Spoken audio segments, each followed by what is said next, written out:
दूसरा ऋण है ऋषि ऋण। हमारे ऋषि मुनियों ने कठोर साधनाएं करके, तपस्या करते हुए, वन में रहते हुए अनुसंधान पूर्वक यह निश्चय किया कि किस प्रकार मानव जीवन उत्कृष्ट बने।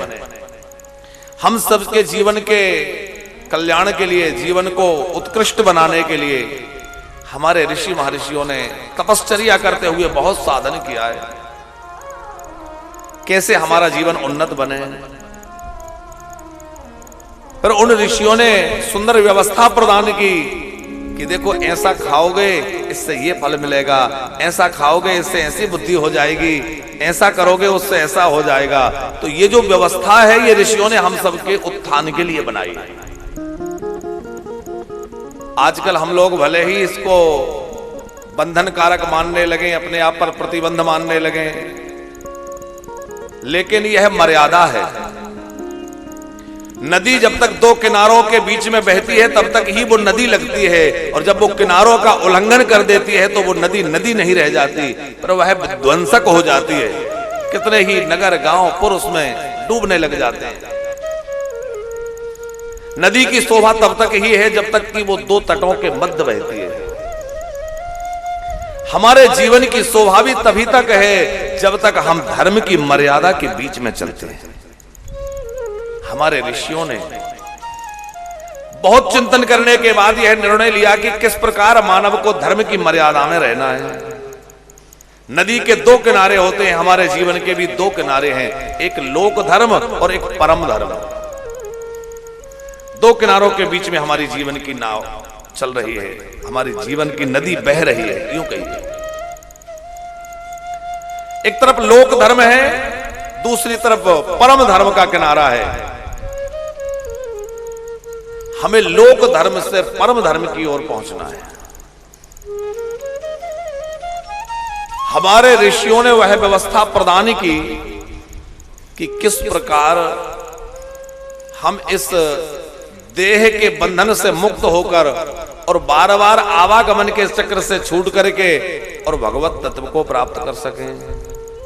सबसे बड़ा उपकार ऋषियों का यही है कि उन्होंने हमारे जीवन को भवसागर से कैसे छुटकारा मिले उसका बहुत चिंतन किया है। हमारी लौकिक समृद्धि हो, आध्यात्मिक उन्नति हो, भौतिक जगत में पद प्रतिष्ठा प्राप्त हो और बाद में हमें भगवत पद की प्राप्ति हो, उस सब के लिए ऋषियों ने बहुत सुंदर व्यवस्थाएं प्रदान की हैं। तो उन्होंने बहुत चिंतन करते हुए जिन स्मृतियों का, पुराणों का, ग्रंथों का प्रणयन किया है,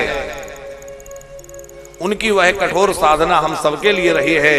इसलिए हम स्वाभाविक रूप से उन सब संतों के, उन सब ऋषियों के ऋणी हैं। तो वह हुआ ऋषि ऋण। ये जो मंत्र कहे जाते हैं, तमाम ऋषियों के नाम आते हैं कि अमुक मंत्र के अमुक ऋषि हैं।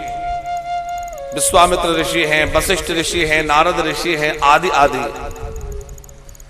तो यह जिन मंत्रों के जो ऋषि कहे जाते हैं, उन ऋषियों ने उन मंत्रों को रचा नहीं है, लेकिन उनके तपःपूत अंतःकरण में वह मंत्र प्रकाशित हुए।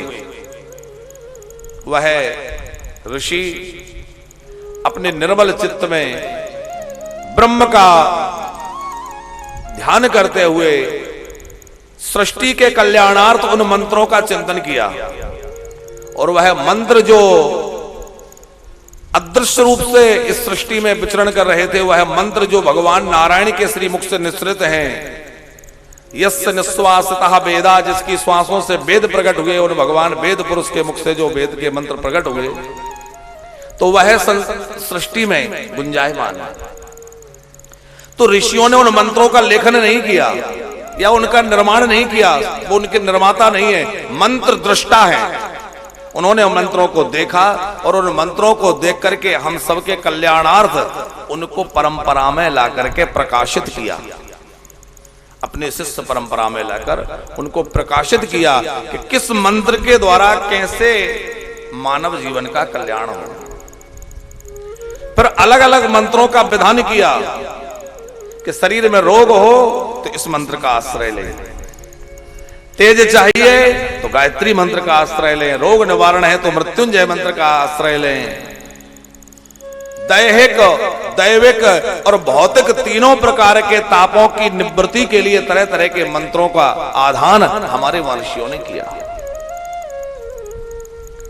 तो उन्होंने जो कठोर साधना करके अपना संपूर्ण जीवन न्यौछावर करके यह सब दुस्तर कार्य किया, इस कारण से हम सब उन महापुरुषों के ऋणी हैं। सहज रूप से किसके लिए किया? हम सबके लिए किया।